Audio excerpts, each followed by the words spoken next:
merci beaucoup au professeur Tarek Charchar, de s'être connecté, d'être avec, nous cet après-midi.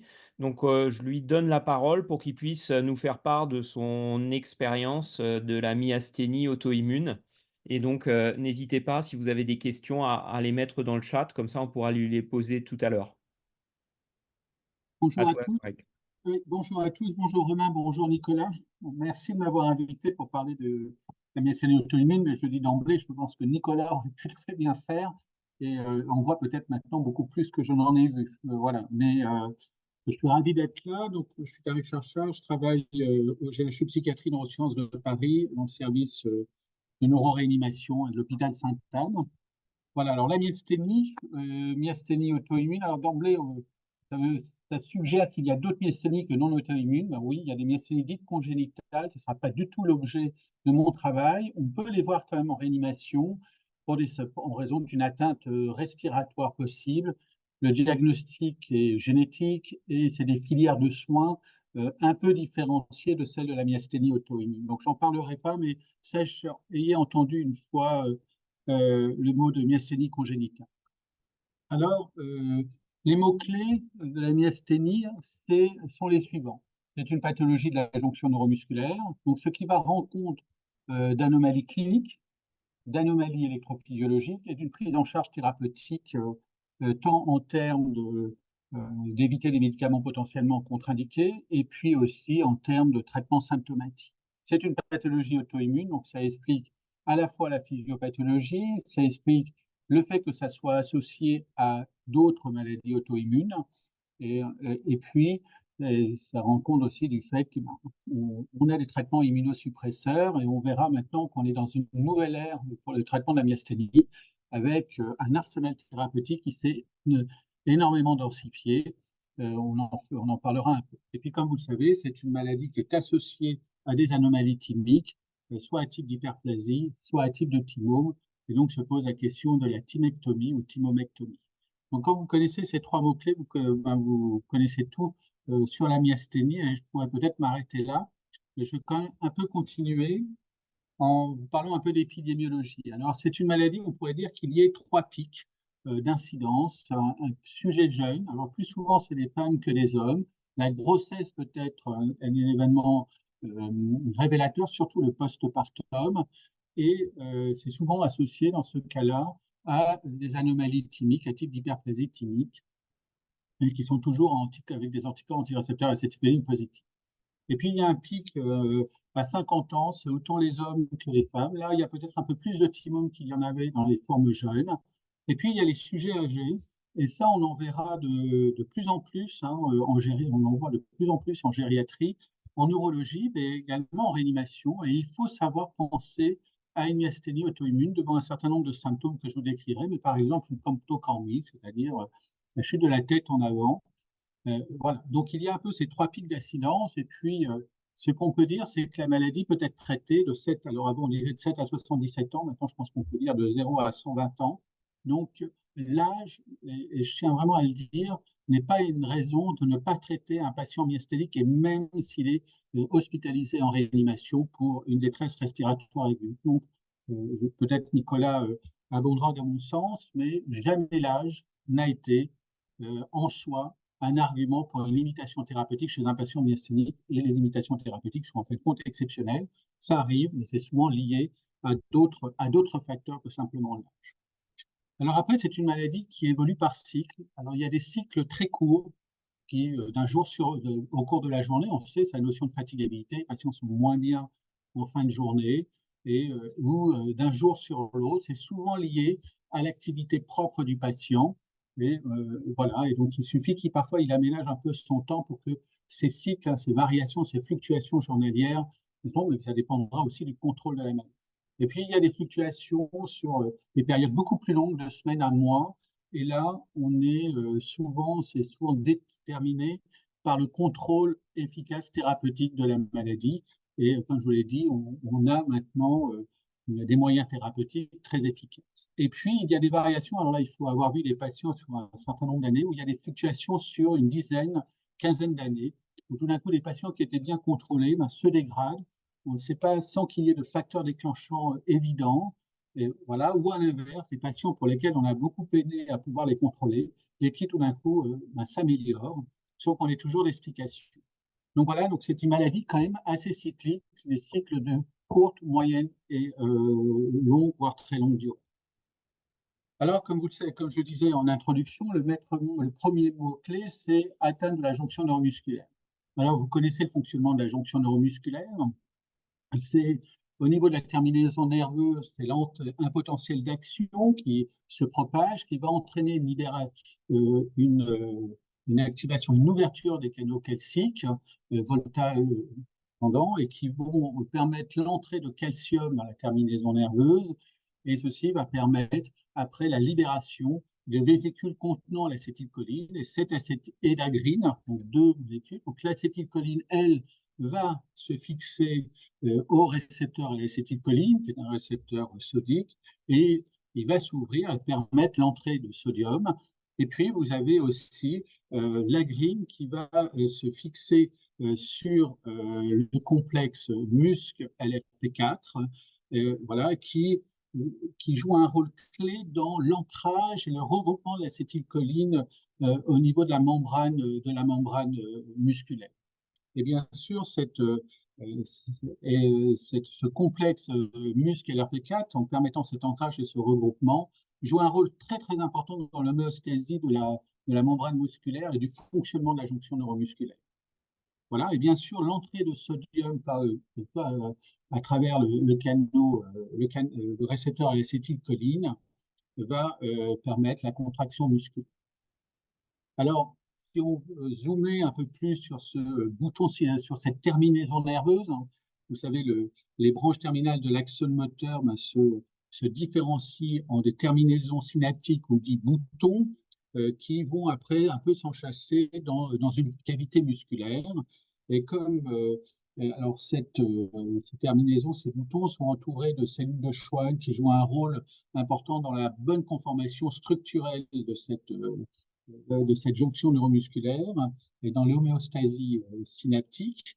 Et donc, comme je vous le disais tout à l'heure, la transmission du potentiel d'action présynaptique va entraîner l'entrée de calcium. Cette entrée de calcium va permettre la libération d'acétylcholine par les vésicules qui vont rejoindre la membrane présynaptique et puis libérer cette acétylcholine dans la fente synaptique avec la grille, comme je vous l'ai décrit. Il va avoir donc après entrée de sodium et donc la création d'un potentiel d'action membranaire musculaire qui va se propager et qui va activer de nouveau, comme ce qui se passait au niveau de la terminaison présynaptique nerveuse, ben, activer les canaux calciques, l'entrée de calcium, et cette entrée de calcium va permettre la contraction musculaire. Vous voyez une physiologie très complexe et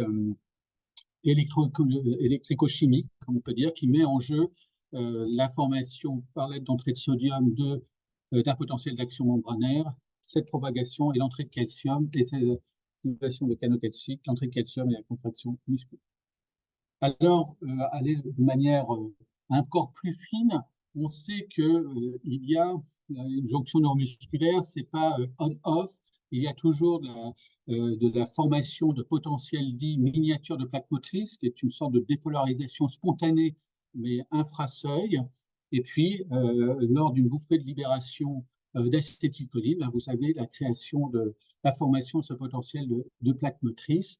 Et ce qui se passe chez les patients myasthéniques, tant les potentiels miniatures de plaques motrices, donc cette activité spontanée que les potentiels de plaques motrices, sont insuffisants en termes d'intensité et favorisent, donc expliquent aussi électrophysiologiquement le dysfonctionnement de la jonction neuromusculaire. Alors voici, je vous ai parlé de deux récepteurs, hein, l'acétylcholine récepteur. On verra que les auto-anticorps sont principalement dirigés dans 80% des cas contre ce récepteur à l'acétylcholine. Donc, vous voyez la conformation. Alors, il se fixe principalement sur une région antigénique qu'on appelle la Main Immunogenic Region, la MIR, comme vous voyez. Le complexe muscle-LRP4, et vous avez des anticorps anti-muscle de 5 à 10%, et puis des anticorps LRP4, et donc ils vont altérer le fonctionnement de ce complexe qui indirectement va altérer l'ancrage et le regroupement de l'acétylcholine et donc le fonctionnement de la jonction neuromusculaire. Voilà, alors on verra qu'il y a une signature clinique, électrophysiologique peut-être, mais clinique, et une réponse thérapeutique qui peut se différencier entre acétylcholine et entre myasthénie liée à des autoanticorps anti-récepteurs acétylcholine et ceux qui sont liés à des anticorps anti-muscles. Et on verra aussi que les anomalies tubiques sont plus fréquentes dans un cas, c'est-à-dire en cas des myasthénies auto-immunes à anticorps anti-récepteurs acétylcholine, alors qu'elles sont absentes dans les anticorps anti-muscles. LRP4, c'est très rare. Peut-être que Nicolas en a vu. Moi, j'en ai peu vu, mais ça existe et il faut maintenant les chercher systématiquement. Alors, ce que je peux dire aussi, c'est que parfois, quand on n'a pas une confirmation biologique des autoanticorps antirécepteurs acétylcholine et quand on n'a pas d'anomalie électrophysiologique que je vais vous décrire, on peut aller jusqu'à la biopsie musculaire, non pas tant pour confirmer le diagnostic de myasthénie que pour chercher une autre maladie musculaire qui peut mimer un syndrome myasthénique. Alors, quand on dit pathologie de la jonction neuromusculaire, ce qui est sûr, c'est qu'il n'y a pas de symptômes sensitifs. Donc, c'est un tableau purement moteur et périphérique. Et donc, si on dit périphérique, il n'y a pas de phénomène de spasticité, il n'y a pas de syndrome pyramidal, extra-pyramidal. On est dans un déficit moteur pur, flat, hypotonique.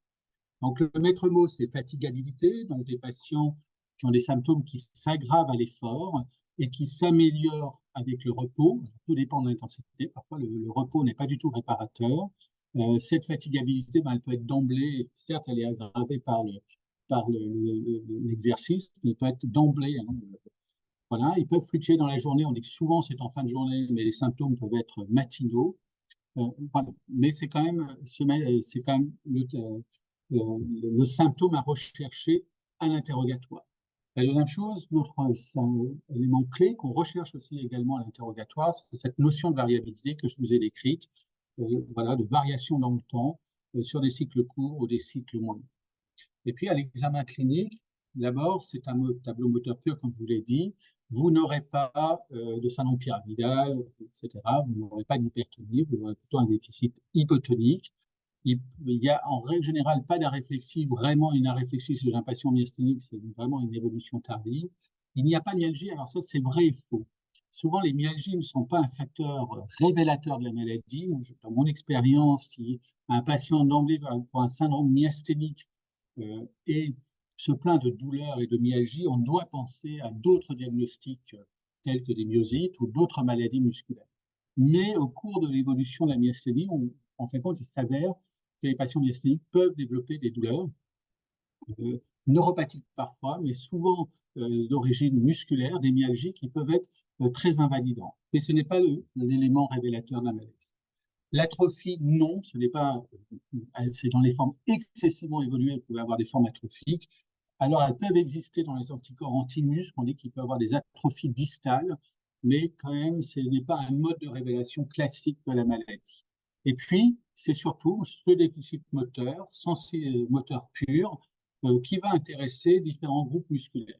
Alors, le plus fréquent et le plus révélateur, c'est l'atteinte oculomotrice, donc avec une diplopie binoculaire dans des champs absolument variables, parce que c'est pas un nerf qui est touché, ça peut être plusieurs muscles qui peuvent être affectés.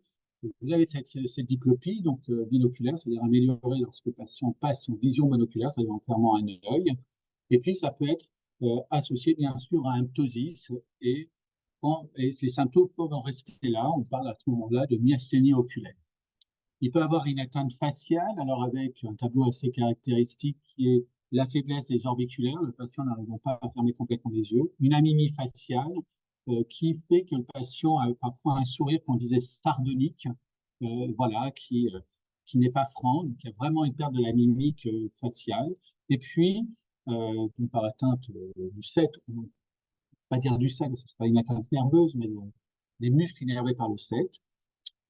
Voilà, alors il faut comprendre que, juste pour votre gouverne, que cette atteinte de la mimique, plus le ptosis, peut vraiment gêner le patient dans ses interactions sociales. Il faut vraiment le prendre en compte parce que ça peut réellement l'isoler et ne pas pouvoir avoir un faciès expressif.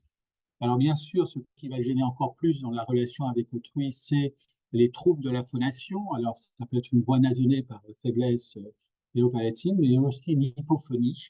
Voilà, donc assez caractéristique. Et puis vous avez d'autres symptômes. Et vous pouvez avoir des difficultés, à la mendication avec une faiblesse de la langue, ils ont du mal à envoyer le bol alimentaire, à faire migrer le bol alimentaire dans l'arrière-gorge.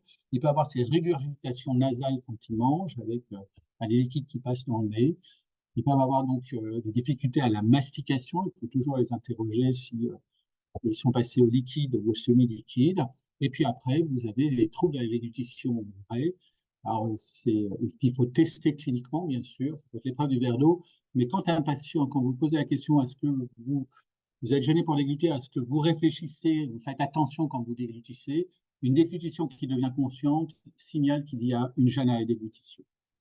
Après, bien sûr, cette gêne à la déglutition avec les potentielles fausses croûtes fait la gravité de la maladie. Ce sont des signes de gravité indéniable parce qu'il y a un risque d'inhalation, voire d'arrêt respiratoire sur une fausse croûte.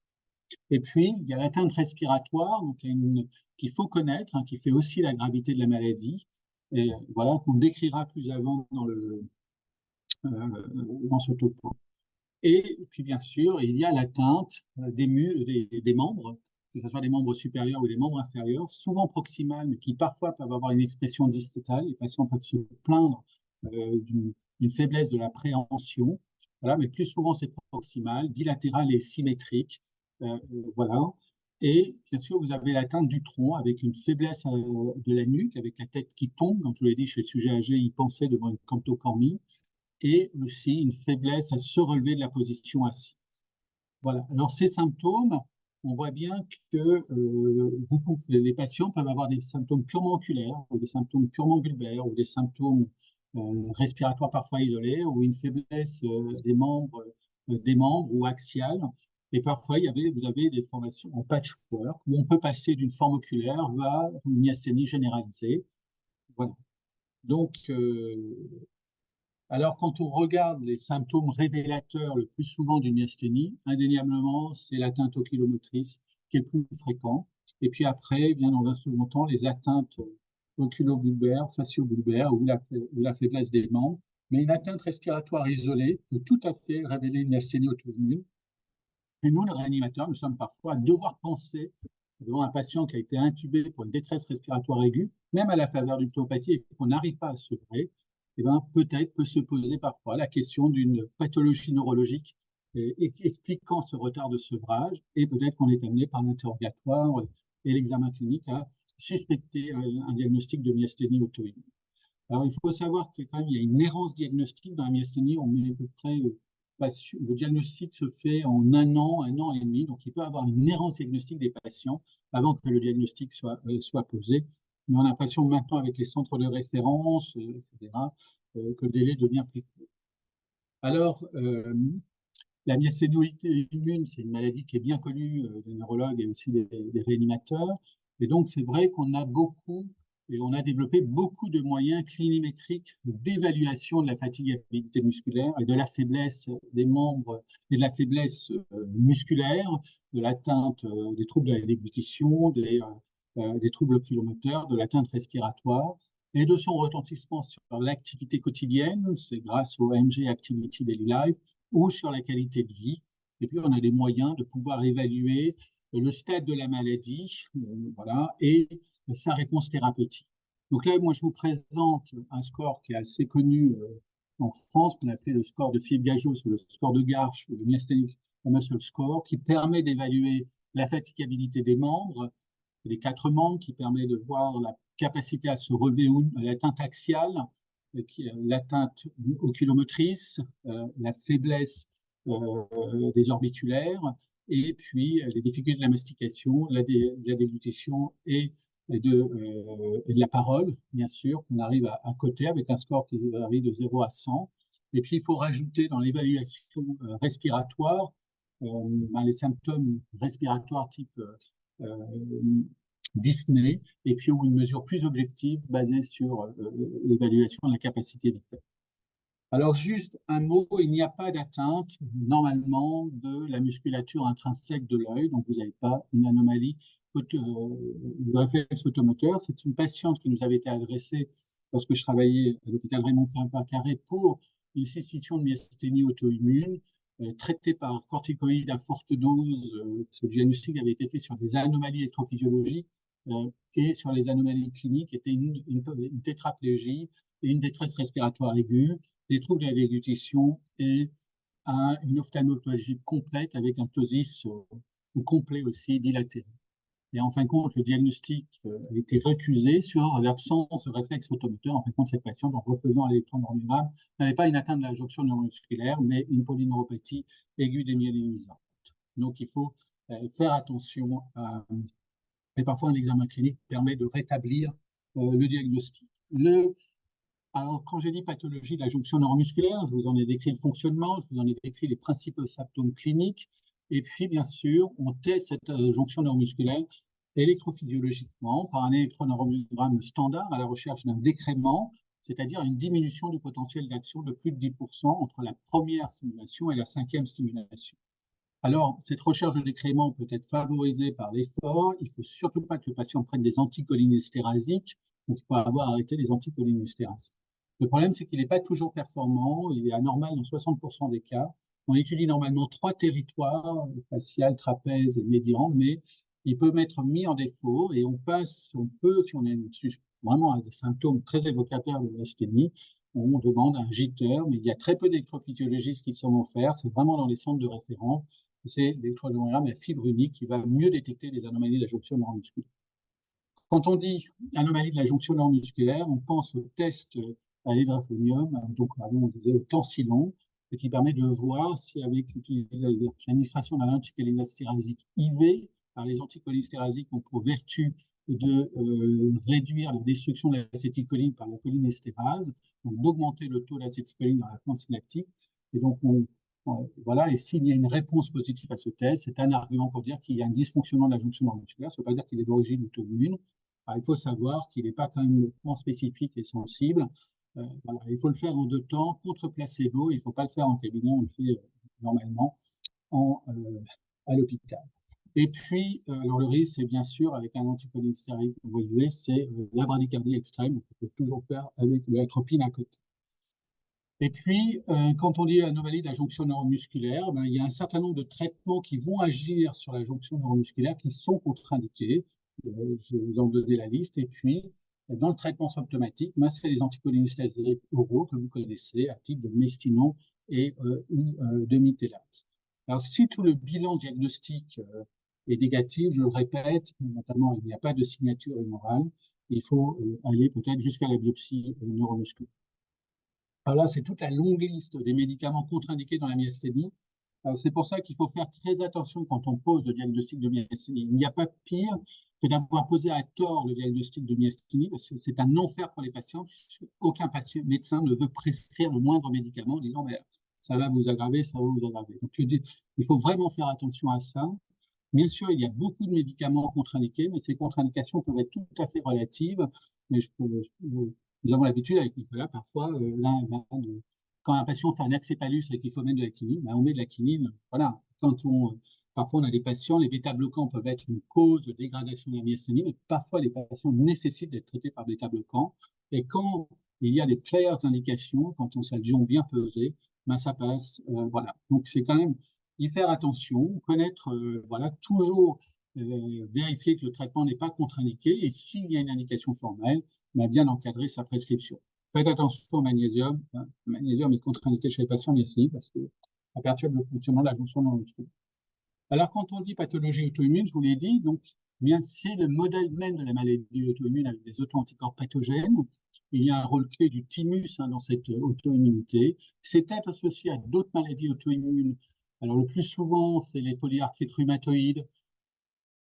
C'est dysthyroïdie, maladie baso-thyroïdie d'Hashimoto. Et puis après, c'est la polyarthrite rhumatoïde, les anémies birmères, le lupus. Et vous pouvez après avoir un ensemble de différentes pathologies associées. On les recherche systématiquement au début dans le bilan diagnostique d'une myasthénie. Et puis après, dans l'évolution en fonction des points d'appel. Mais il faut savoir y penser. Alors, quand il y a un thymus, quand il y a un thymome, le thymome peut même être associé à des maladies auto-immunes paranéoplasiques, aussi telles qu'une encéphalite auto-immune, etc. Donc, vous voyez, il y a un cortège de pathologies auto-immunes associées qui peuvent apparaître au cours du temps. chez ces patients-là, il faut savoir les évoquer. Ça ne veut pas dire qu'il faut faire un dépistage régulier, mais il faut savoir les évoquer. Et parfois, le traitement de cette maladie auto-immune associée prend le pas sur celui de la myasthénie. Et puis, c'est une maladie qui évolue. Quand on dit auto-immunité, ben, c'est des maladies qui évoluent par poussée. Voilà, et donc, il y a une prise en charge de la poussée myasthénique que je vais vous décrire. Et puis, bien sûr, maladie auto-immune veut dire traitement immunosuppresseur, voilà, notamment la corticothérapie. Donc, quand on parle de cette physiopathologie de cette auto-immunité, donc vous avez la production d'auto-anticorps, soit d'auto-anticorps anti-récepteurs acétylcholine, comme je l'ai dit, dans plus de 80% des cas, ou des anticorps anti-muscle dans 10% des cas, et LRP4 dans un peu moins, dans un très faible pourcentage de cas. Alors, les auto-anticorps anti-récepteurs acétylcholine vont se fixer sur le récepteur acétylcholine et vont soit activer le complément et permettre sa destruction, soit en se fixant sur ce récepteur, sur deux récepteurs, vont favoriser son internalisation et sa destruction. Les anticorps anti-mus vont agir par le fait qu'indirectement, ils empêchent le bon fonctionnement de l'anesthésie en altérant l'ancrage et le développement des récepteurs à l'acétylcholine. Donc voilà, donc c'est un peu la physiopathologie. Donc il faut retenir que dans les anticorps anti-récepteurs acétylcholine, vous avez un rôle important du complément et ce qui explique parfois, qu'il y a eu des développements thérapeutiques pour agir sur cette activation du complément avec un succès indéniable de ces traitements. Voilà, alors quand on parle de pathologie thymique associée, alors le thymus, c'est un organe qui joue un rôle clé dans le développement de l'auto-immunité, hein, dans la reconnaissance du soi et du non-soi, dans l'éducation des lymphocytes T et B, mais surtout des lymphocytes B, et bien sûr peut jouer un rôle, et donc peut jouer un rôle de facto dans le développement de l'auto-immunité. Alors, le thymus, il y a deux régions. Il y a une région corticale qui contient beaucoup de cellules épithéliales et de cellules T, de lymphocytes T, qui sont en cours de maturation et qui vont jouer un rôle important dans l'éducation des lymphocytes B, eux, qui sont dans les régions médulaires. Et donc, dans les hyperplasies thymiques, vous avez le développement de centres germinatifs avec une augmentation du contenu en lymphocytes B. Et puis, dans le thymome, vous avez un développement inapproprié, du moins, dans les cellules épithéliales dans la région dite corticale. Alors, quand on a un thymome, ou quand on a une hyperplasie thymique, on produit des auto-anticorps anti-récepteurs acétylcholine. On ne fabrique pas, on ne produit pas d'auto-anticorps anti-muscle. Voilà.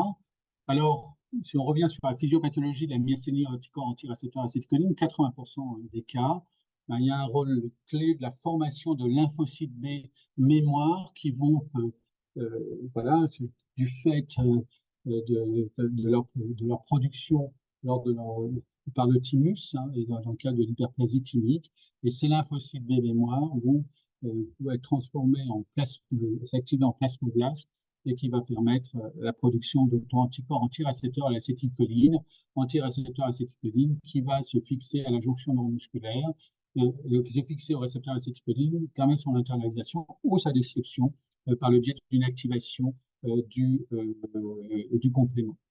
Et au niveau du thymus, on pense que les cellules épithéliales et lymphocytes T vont présenter l'antigène qui est le récepteur acétylcholine à ces lymphocytes B en cours d'éducation, si vous voulez, et ça va provoquer la production de ces lymphocytes B mémoire. Voilà, alors il y a peut-être un recyclage des lymphocytes B par la moelle, voilà, qui permet qu'ils soient pérennisés dans le temps.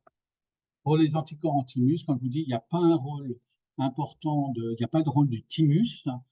Voilà, il n'y a pas non plus de rôle du complément, mais le rôle de la formation de lymphocytes B qui vont permettre, en ce moment en plasmocyte plutôt, en plasmoblasme, en plasmocyte, la production de ces anticorps jouant un rôle de ces anticorps anti-muscle. Alors, et aussi de la pérennisation dans ce cycle par la moelle osseuse de ces lymphocytes B. Voilà. Alors, est-ce qu'il y a, en fonction de leur signature humorale, voilà, un phénotype clinique spécifique? Non, retenez que les anticorps anti-muscle, il n'y a pas de thymome associé ou d'hyperplasie thymique. Il peut avoir une sémiologie particulière avec une atteinte respiratoire plus fréquente ou une atteinte distale et amyotrophiante. Voilà, retenez que le thymome, voilà, c'est 20% des patients myasthéniques ayant des anticorps antirécepteurs acétylcholine, et ça peut être associé à d'autres maladies auto-immunes associées. Et une autre chose, quand on enlève le thymome, parce qu'il faut l'opérer quand c'est possible, le plus souvent c'est possible, ben, il peut récidiver indépendamment de l'évolution de la myasthénie qui va tout à fait contrôler. Donc vous avez trois cas de figure. Deux cas de figure, trois cas, tout est contrôlé, la myasthénie et le thymome, pas de récidive, récidive du thymome sans récidive de la myasthénie, ou non contrôle de la myasthénie avec le contrôle du thymome. Mais l'adage, c'est que tout patient qui a été opéré d'un thymome et qui se réaggrave sur le plan myasthénique, il faut rechercher systématiquement une récidive de ce thymome et qui peut peut métastaser toujours en intrapulmonaire, en intrathoracique, par exemple avoir des lésions pleurales. Donc il faut le rechercher systématiquement. Voilà, alors quand vous connaissez la physiopathologie de la myasthénie, eh ben, vous comprenez un peu les différents âges, comment on peut moduler cette auto-immunité et comment on peut agir sur ces différentes étapes que je vous ai décrites, en sachant que maintenant, nous avons des médicaments qui vont agir sur l'activation du complément, les anticorps monoclonaux, et puis nous avons aussi des médicaments qui vont agir sur le recyclage des immunoglobulines, parce qu'il y a un recyclage physiologique et on peut inhiber ce recyclage des immunoglobulines pathogènes et agir aussi sur cette auto-immunité. Voilà, alors on est vraiment à une nouvelle ère, donc le développement de ces anticorps anti-compléments et puis de ces anticorps qui vont agir aussi, alors c'est plus ancien que ceux qui vont agir sur ce pool de lymphocytes B, voilà, mémoire, donc les anti-CD20, ça existe depuis plus longtemps, mais on les utilise de plus en plus fréquemment. Et puis ces médicaments qui vont agir sur le recyclage des immunoglobulines changent un peu la donne sur le plan thérapeutique, et je vous décris.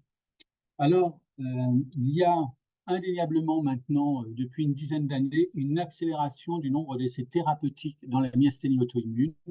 Et il y aura dans les années à venir un chamboulement de la prise en charge de ces patients sur le long cours, avec l'apparition de ces nouveaux traitements. Et je pense qu'avec Nicolas, voilà, on ne va plus traiter de la même façon que l'on traitait jusqu'à présent. Alors, pour le moment, la prise en charge d'une myasthénie auto-immune généralisée, voilà, qui ne répond pas à un traitement par anticholinésterasique, c'est l'association corticoïde forte dose qu'on va essayer de réduire le plus rapidement possible, associée à l'imurel, azathioprine ou à du CEL7. Mais tout ça va être chamboulé. L'arrivée du rituximab, c'est un traitement ancien, mais qui commence à être de plus en plus utilisé, va changer sans doute la donne. Et puis tous les traitements dont je vous ai parlé, anticorps antimonoclonaux ou efgartigimod qui jouent sur le recyclage des immunoglobulines, vont changer sa donne et que peut-être dans quelques années, on ne passera plus par la case stéroïde. Pour vous, pour votre gouverne, souvent quand on parle d'un traitement de myasthénie généralisée, j'ai un patient qui est hospitalisé en réanimation, je vous invite quand même à faire appel aux experts pour discuter de quel traitement est. Alors, on va parler de la poussée parce que c'est là où vous êtes plus à risque en tant que réanimateur de voir les patients. Il y a 4 étapes en cas de poussée. La première, c'est de vérifier toujours que le diagnostic de myasthénie est réellement étayé. Parfois, on rattrape des diagnostics. Le diagnostic n'a jamais été confirmé. On a oublié de faire un scanner pour rechercher un thymome, etc. Donc, c'est toujours l'occasion de vérifier les critères. Deuxième chose, toujours rechercher un facteur déclenchant. Troisième étape, évaluer la sévérité de la poussée de myasthénie. Quatrième étape, ben oui, ça peut être en rapport avec une myasthénie, mais ça peut être en rapport avec autre chose. Voilà, donc toujours avoir en tête qu'il y a une possibilité d'un autre diagnostic, différencié. Alors, dans les événements déclenchants, le plus souvent, il est infectieux, qu'elle soit un infectieux, viral ou bactérien, ou pneumopathie. Ça peut être une chirurgie, bien sûr, mais si la chirurgie a été bien calée, programmée, etc., en règle générale, ça se passe bien, mais ça reste un facteur déclenchant. Le plus souvent, c'est parce qu'on a arrêté le traitement et pas repris les traitements un peu du patient. La grossesse, comme je vous l'ai dit, c'est un mode de révélation de la maladie chez les femmes jeunes. Et puis, beaucoup de femmes myasthéniques souhaitent être enceintes, mais c'est vrai que le postpartum peut provoquer une poussée. Il faut y faire attention, il faut accompagner la grossesse. Et je tiens à dire un mot là-dessus. J'ai connu des patientes à qui on avait interdit à vie une grossesse, et ça, ce n'est plus entendable chez nos patients, chez nos patientes. Une grossesse peut tout à fait se programmer chez les patients myasthéniques, elle peut être tout à fait accompagnée, et donc des médecins se sont permis, il y a 20, 30 ans, 40 ou 50 ans, de dire à une femme qu'elle n'aura jamais d'enfant et qu'elle mettait sa vie en danger ou celle de son futur enfant à être enceinte. Donc voilà, donc je crois que c'est des propos qui sont maintenant bannis. Après, c'est souvent l'utilisation de médicaments contre-indiqués, mais comme je vous l'ai dit, c'est quand on n'a pas pensé qu'ils pouvaient être délétères et qu'on a mal accompagné leur prescription. Donc, toujours la même chose. Et parfois, ces médicaments sont vraiment importants. Et donc, toute la question, c'est de savoir est-ce qu'on peut les arrêter ou pas les arrêter et comment on peut pallier la poussée si on doit les maintenir. Et puis, souvent, c'est lié à ce qu'on fait, nous, myasthénologues. On a modifié les thérapeutiques, on a arrêté les corticoïdes, diminué les corticoïdes il y a un mois, les patients patatras se sentent moins bien. On a arrêté les immunosuppresseurs il y a plusieurs mois et voilà, la conséquence c'est qu'il est moins bien. Donc il faut toujours y penser. Puis comme je vous l'ai dit, à la rechute du thymus. Alors vous lirez dans les vieux livres que parfois, on sait, pour distinguer une poussée myasthénique d'un surdosage en anticholinéstérasique qui peut avoir pour effet une tétanisation musculaire, on peut faire un test au tensinon ou à l'éberphonium. Non, non, parce que le risque, c'est que vous risquez d'aggraver. Souvent, les patients qui sont en poussée myasthénique augmentent leur prise de mestinon, donc ils ont des petits ou de méthylase, ils ont des signes de surdosage. Mais si vous rajoutez encore de l'anticholinéstérasique, vous allez aggraver la tétanisation musculaire et le dégrader encore plus. Donc, l'IV, l'hydrophonium IV, c'est au contraire chez les patients qui n'ont pas pris leurs médicaments pour une raison X, parce qu'ils vomissent, etc. Et bien là, vous pouvez l'utiliser. Alors, comment on évalue la gravité? Avant tout, la première chose, c'est les troubles de la déglutition, qui peuvent être parfois très. Voilà, ça peut être des petites fausses troubles, c'est pas toujours orageux. La deuxième chose, c'est tous les symptômes respiratoires subjectifs et objectifs. Subjectif, c'est la dyspnée de repos, d'effort de repos, l'orthopnée, qui est un très bon signe d'atteinte diaphragmatique. Et puis objectif, bien sûr, c'est la mesure des capacités vitales qui peut être complétée des mesures de la pression inspiratoire maximale ou expiratoire. Et puis après, on verra que les gaz du sang peuvent être intéressants. Et puis, après, c'est des éléments un peu de l'anamnèse. C'est une détérioration rapide. C'est une détérioration, une fluctuation importante. Le patient n'était pas du tout bien, puis quand vous le voyez, il n'est pas si mal, c'est-à-dire que la maladie n'est pas contrôlée. Une atteinte quand même, une impotence fonctionnelle importante aussi est un signe qu'il faut prendre en compte. Mais surtout, il faut écouter les patients. Les patients myasthéniques n'exagèrent pas leurs symptômes, ils connaissent leur maladie, et quand ils sont pas bien et ils vous le disent. Et voilà, et il faut les croire, même si vous ne voyez pas d'éléments objectifs de dégradation respiratoire. Voilà. Alors sur le plan clinique, cette dégradation respiratoire, c'est pas orageux, hein. C'est une diminution du soufflet. Vous voyez, donc ils ont une diminution de l'amplitude, une montée en fréquence, mais ils ont surtout des symptômes subjectifs de dyspnée, voilà, ou voire un signe objectif tel que l'orthopnée. Il faut respecter l'orthopnée. Le risque, c'est si vous les mettez à plat, qu'ils fassent un arrêt respiratoire. Donc, tolérez l'orthopnée. Et puis, dès que vous avez décidé de transporter un patient myasthénique en poussée avec des symptômes respiratoires, transport médicalisé, nous avons perdu des patients qui ont été transportés par ambulance et qui ont fait l'arrêt respiratoire non médicalisé et qui ont fait l'arrêt respiratoire pendant le transport. Alors, les gaz du sang, bien sûr, c'est utile.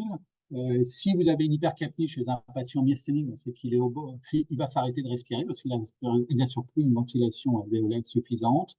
Il peut avoir une hypoxémie isolée, donc il faut savoir si elle peut être en rapport avec une hypopathie d'inhalation ou la cause de la dégradation, et une téléctasie, et savoir évoquer une embolie pulmonaire. C'est fréquent chez ces patients, d'autant plus s'ils sont en impotence fonctionnelle.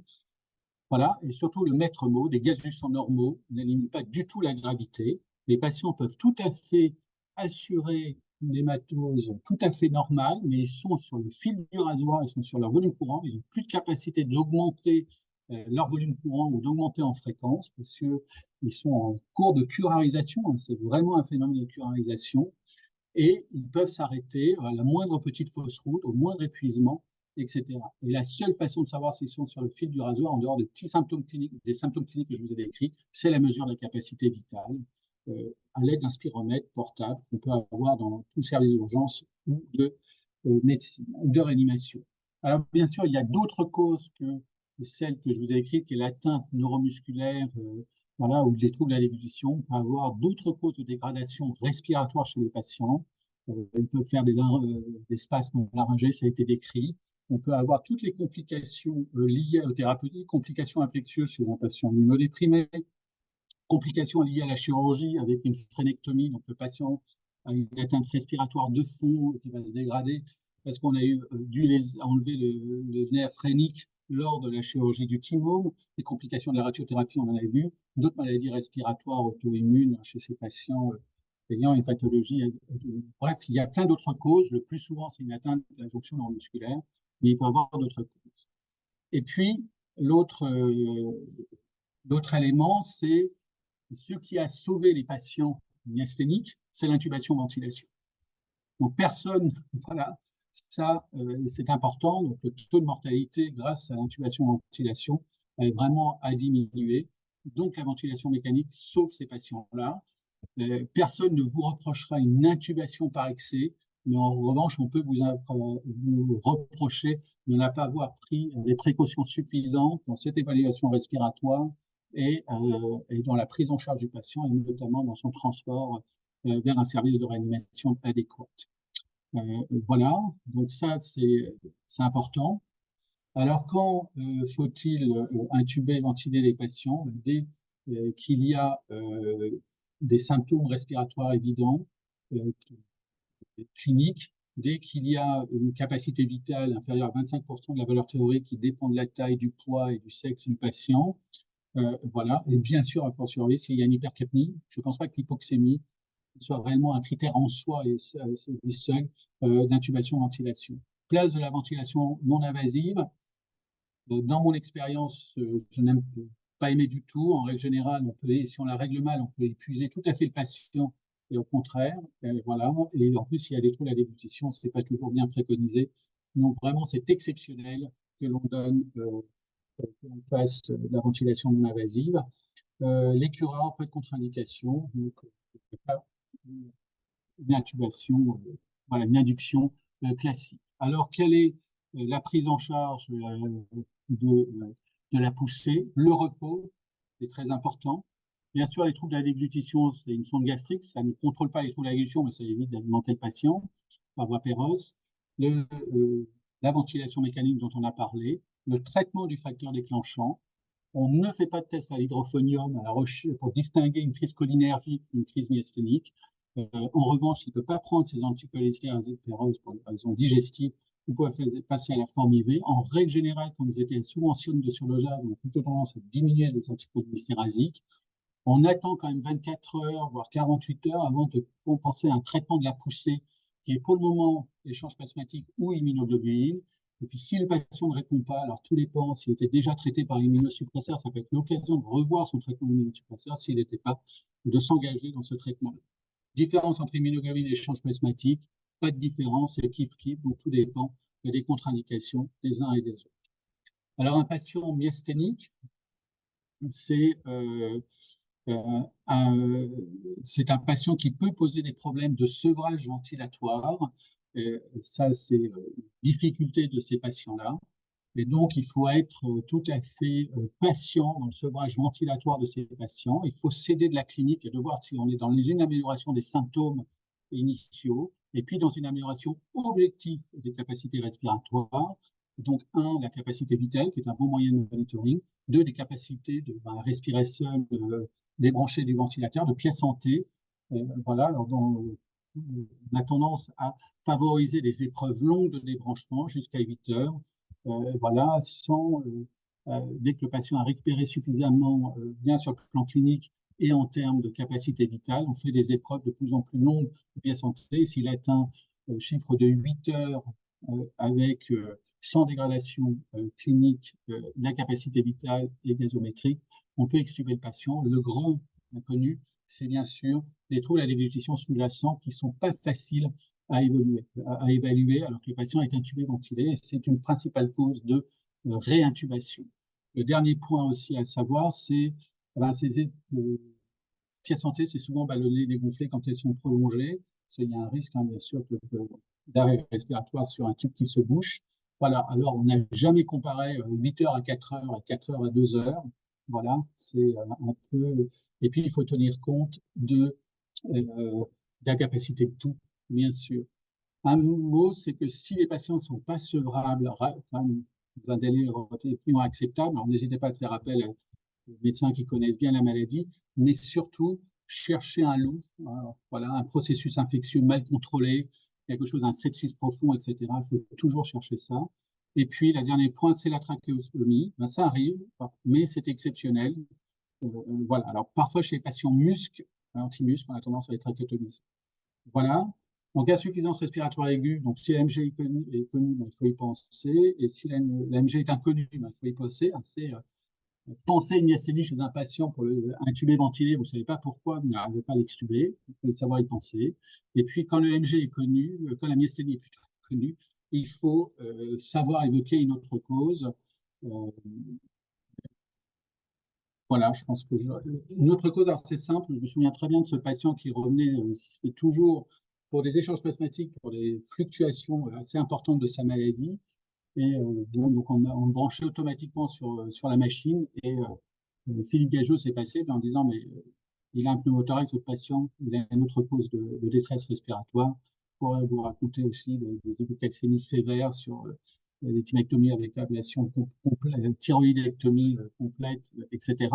Donc il faut toujours penser à une autre cause, parce que le pire, c'est de penser que c'est une myasthénie alors qu'il y a une autre cause de dégradation. Voilà, en conclusion, c'est une dysfonction de la jonction neuromusculaire, c'est une maladie auto-immune, c'est associé à des anomalies thymiques, ça évolue par poussée. En cas de crise, il faut savoir chercher le facteur déclenchant et le traiter. Le traitement symptomatique est important, donc intubation, repos, intubation, sonde gastrique, c'est majeur. Orientation dans un centre de réanimation pour une bonne surveillance, voilà, échange plasmatique et immunoglobuline. On est dans un temps, une nouvelle ère dans le traitement de la myasthénie, tout va changer. Voilà, donc c'est assez excitant. Voilà, et puis surtout, écoutez ces patients, croyez-les, ils connaissent très bien la maladie et souvent mieux que nous, et même mieux que les médecins spécialistes. Voilà, merci. Merci beaucoup, Tarek, pour cette présentation avec des messages très importants pour les réanimateurs, je crois, parce que c'est une maladie qui est bien connue des neurologues, mais beaucoup plus rare dans les réanimations polyvalentes. On a le temps pour une question, parce qu'on est un petit peu en J'étais retard sur long, l'après-midi. j'étais myasthénique, j'étais un peu long. J'ai fatigué mon auditoire déjà. Est-ce qu'on connaît la physiologie de la fluctuation de la symptomatologie des symptômes pendant que Est-ce que, j'ai pas est-ce qu'on connaît, compris. pardon, est-ce qu'on connaît l'explication, la physiologie des fluctuations symptomatiques qu'on Alors, observe? toutes les fluctuations sur le court terme, comme je disais, c'est souvent lié à l'activité physique des patients, indéniablement. Et le patient qui a fait la fête la veille, ben, il va le payer parfois le prix dans les jours suivants. Donc, il y a ce qui est lié à l'activité quotidienne des patients.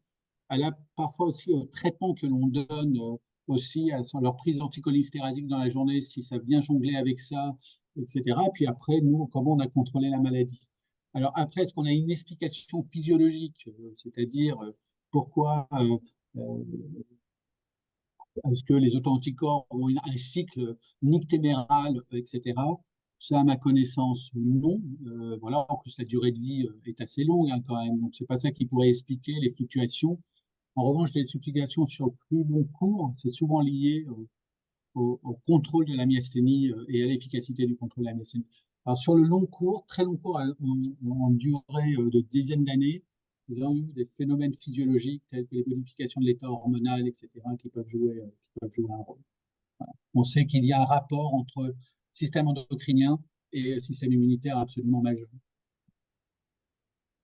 Ok, Alors, j'ai oublié de le dire, chez les patients traités aux corticoïdes qu'on a sevrés, pensez à l'insuffisance surrénale, chez comme toute corticothérapie en cours, hein, ça peut être un peu voilà, bref, c'est de la bonne médecine. Bon, j'en ai merci fini. beaucoup.